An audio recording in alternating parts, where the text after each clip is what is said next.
It's very unfortunate कि हर काम जो है आप अदलिया पे छोड़ देते हैं हमारे पॉलिटिशियंस। और पॉलिटिशियंस जो है, मैं बार बार कहता हूँ कि खुद अपने मसाइल हल करें। और at the very first place Imran Khan साहब को मैं पहले रोज से कह रहा हूँ कि नेशनल असेंबली नहीं छोड़नी चाहिए थी। उन्होंने पूरी एक फील्ड खुली छोड़ के और वो साइड पे होके बैठ गए, और उसके बाद उन्होंने समझा कि शायद वो रोड्स पे निकलेंगे तो वहाँ से कोई इफेक्ट क्रिएट कर सकेंगे और लोग जो है वो उनके साथ होंगे और प्रेशर माउंट होगा।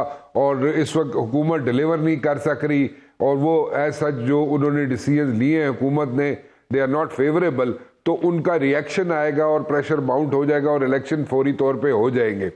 जो कि स्ट्रेटजी जो इमरान खान की थी वो मेरे ख्याल में वो एज सच वर्केबल नहीं रही, ना उसमें उसके कोई इफेक्ट हुआ उसका। और ठीक है, वो रीजन उसके देते रहे। कभी उन्होंने कहा जनाब के अनरेस्ट क्रिएट हो सकती थी जब लॉन्ग मार्च उन्होंने at the nick of the moment withdraw किया। एंड मतलब जल्द से जुलूस वो इतना एग्जॉस्ट कर चुके हैं अपने वोटर को, सपोर्टर को, कि वो बिल्कुल जो है ना वो नको नक हो गया उन्होंने बंदे जेड़े हामी जेड़े बंदे ने। He still has the support, इस पे कोई शक नहीं है। इमरान खान साहब के पास सपोर्ट आज भी है, ज्यादा है सपोर्ट, जितनी पॉलिटिकल पार्टीज है उनसे ज्यादा सपोर्ट इमरान खान साहब के पास है। बट देन अगेन अगर हम देखें कि इमरान खान साहब नेशनल असेंबली से बाहर रह के कोई इफेक्ट क्रिएट कर सके, तो आई पर्सनली थिंक कि नहीं, ऐसा नहीं हो सका।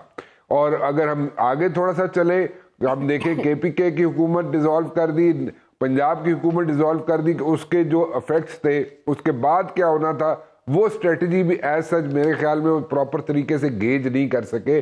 उसको सामने रख के उन्होंने कैलकुलेशन नहीं की। ही थॉट कि everything is going to be hunky dory, और जनाब 90 दिन के अंदर अंदर इलेक्शन होंगे, अगर नहीं इलेक्शन कराएंगे तो आर्टिकल 6 लग जाएगा, तो ये हर सूरत में इलेक्शन कराएंगे। परवेज इलाही रोते रहे, पिटते रहे कि जनाब हमें जनाब इलेक्शन हमें हुकूमत डिसॉल्व नहीं करनी चाहिए। बट देन अगेन क्योंकि परवेज इलाही जो है वो सारी चीजें देख चुके हैं, वो कई हुकूमतें देख चुके हैं, कई लीडरान के साथ काम कर चुके हैं, उनको भी पता है कि हुकूमत इतना बैठे हुए तो कोई फोन ही नहीं सुनता। ठीक है, वही एडमिनिस्ट्रेशन होती है जो सारा दिन स्लूटे मारती रहती है, और दूसरे दिन जनाब आप हुकूमत में ना हो या ऑफिस में ना हो तो तानू सीधे मुंह गल भी नहीं करते वो। ठीक है, पुराने मुरासिम होते हैं, वो एक चलते रहते हैं, बट अदर देन दैट नहीं होता है सच। So I personally think Imran Khan should have been in the national assembly. बहुत अच्छा एक डिसीजन होता अगर असेंबली के अंदर होते मौजूद, और वहां पे बैठ के खुला फील्ड छोड़ने के बजाय, खुला मैदान छोड़ने के बजाय वहां पे बैठ के टफ टाइम देते। बहुत स्ट्रांग अपोजिशन होती इमरान खान साहब की नेशनल असेंबली के अंदर, और जिस तरीके से राजा रियाज हो या कोई भी हो, किसी को उन्होंने बना दिया वहां पे जनाब opposition leader, which was a mockery. Seriously it was a mockery, it is a mockery. और वहां पे अगर इमरान खान बैठे होते ऑपोजिशन लीडर, या इमरान खान का कोई रिप्रेजेंटेटिव होता, पीटीआई का कोई रिप्रेजेंटेटिव वहां पे होता नेशनल असेंबली के अंदर, तो बहुत टफ टाइम मिल सकता था हुकूमत को। 10 चीजें वहां पे डिस्कस हो सकती थी। हर बिल जिसको जनाब स्मूथ सेलिंग मिलती रही, वो स्मूथ सेलिंग ना मिलती, और एक अच्छे कंस्ट्रक्टिव तरीके से काम चलता रहता। अब देखे ना, अब जनाब इंटीरियर कहता है जनाब हम आर्मी हम नहीं दे सकते आपको इलेक्शंस के लिए, एफसी नहीं दे सकते, जनरल इलेक्शंस के लिए रेंजर्स नहीं दे सकते।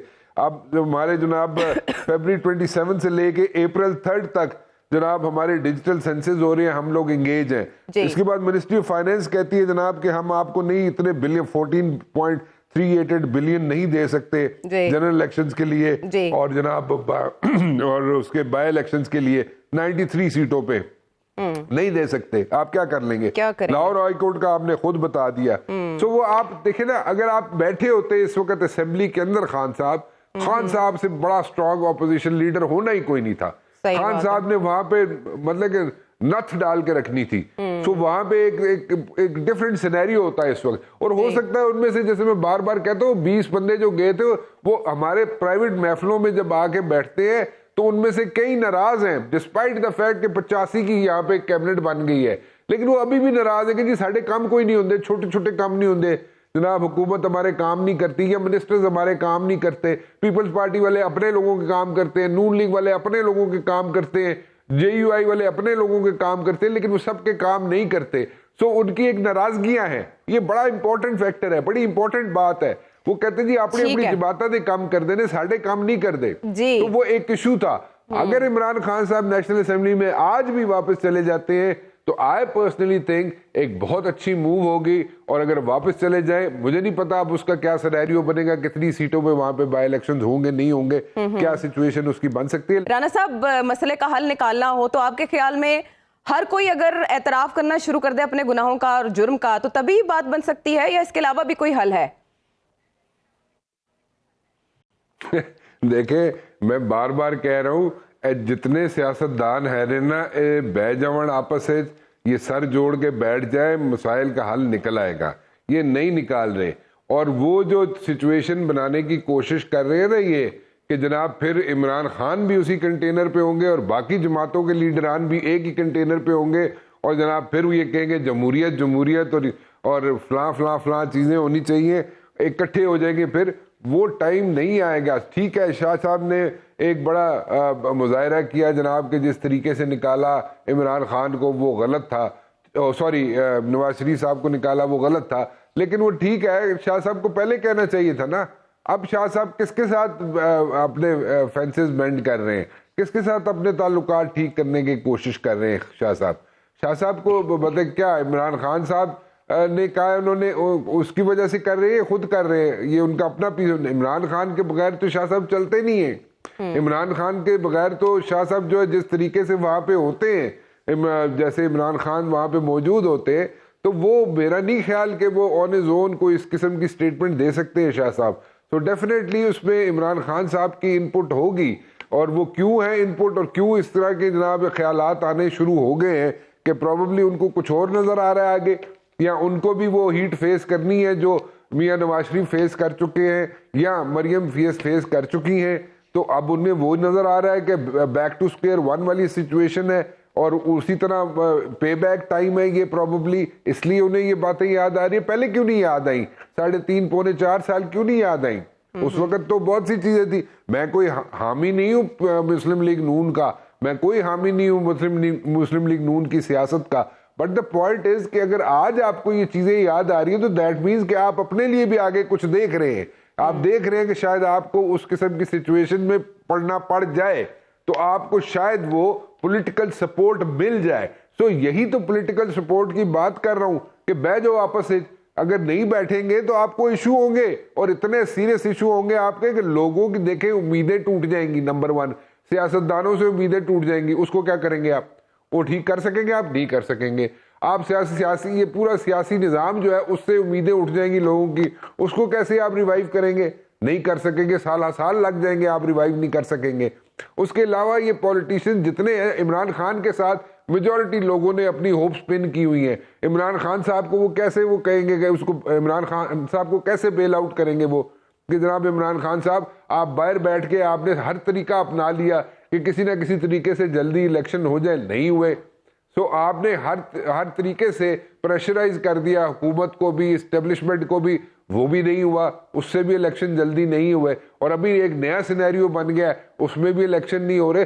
सो ये अगर आप बैठ जाते अंदर, जो अभी बात हो रही थी, अभी ब्रेक से पहले एक बात हो रही थी कि असेंबली में ना जाके इमरान खान ने बड़ा अच्छा काम किया और उस वक्त के सिनेरियो के हिसाब से ठीक था। I personally disagree with that. क्यों? इसलिए कि उसका रीजन है, उस वक्त जो सिचुएशन थी, अगर वो बिल पास भी हो जाते, अगर ये लोग इनको ये बेल आउट भी हो जाते उन सारे मुकदमात में से, जिस तरीके से इन्होंने जनाब यहाँ पे इश्यूज खड़े किए थे और एक के बाद दूसरों को यहाँ पे रिलीफ मिलना शुरू हो गया था, ऑपोजिशन अगर वहां पे ना भी कुछ कर सकती होती तो वहां पे मौजूद होती, और मौजूद होके उसने वहां पे जिस तरीके से एहतजाज करना था, that would have been part of the record. उस रिकॉर्ड का हिस्सा बनना था, वो हिस्ट्री बननी थी एक, और उस हिस्ट्री में बताया जाना था सारी दुनिया को कि जनाब हम ऑपोजिशन के लोग जो थे नंबर में शायद कम थे, लेकिन ये जिस तरीके से ये काम हो रहा था वो हमने उसका एहतजाज किया। हमने 1 दिन 2 दिन 4 दिन 6 दिन जो भी हमने टाइम कंज्यूम किया, हमने उनको हिलने नहीं दिया। सो वो एक रिकॉर्ड का हिस्सा होता। अभी तो आपने एक ओपन फील्ड छोड़ दी उनके लिए कि आओ जी राजा रियाज साहब बैठे ने, राजा रियाज साहब जनाब चाह पीन गए ने, राजा रियाज साहब लस्सी पीन गए ने, फैसलाबाद गए ने, सज्जे खब्बे गए ने, और पीछे से जनाब सारी चीजें होती रही, और राजा रियाज साहब भी फ्रेंडली फायर करके चले जाते थे। तो वो एक सिचुएशन डिफरेंट होती है अगर इमरान खान साहब इस नेशनल असेंबली के अंदर होते, उन्होंने बहुत टफ टाइम देना था, मैं बार बार कह रहा हूं, और मैं आज भी कह रहा हूं कि अब आगे अगर अभी भी चले जाएं इमरान खान साहब नेशनल असेंबली के अंदर, तो आज भी उनकी सिचुएशन जो होगी, आज भी उनकी पोजीशन जो होगी वो बहुत मुख्तलिफ होगी। आप खुद सोचें कि नेशनल असेंबली या एमएनएस जो है, एमएनएस को ऐसे पुलिस पकड़ के लेके जाएगी? नहीं लेके जाएगी। 2 दफा सोचेगी, 10 दफा सोचेगी कि एमएनए को फड़ना है तो पहले जनाब स्पीकर को फड़ लिए, स्पीकर से पूछे कि ना पूछे, इजाजत चाहिए कि नहीं चाहिए, वो इजाजत देगा कि नहीं देगा, ये सारे खड़े हो जाते साथ। सो एक एक चीज को अगर आप नोट करें तो हर एक पे हाथ डालना इतना आसान ना होता पार्लियामेंटेरियन पे। आज वही पार्लियामेंटेरियन जो पीटीआई के हैं वो नेशनल असेंबली नहीं जा सकते, पार्लियामेंट लॉजेस नहीं जा सकते। देखिए ना, पार्लियामेंट लॉजेस से उनको बेदखल कर दिया गया, वो पार्लियामेंट लॉजेस की प्रीमिसेस में नहीं जा सकते। ठीक है, तो आप एक सिचुएशन डिफरेंट होती है आज।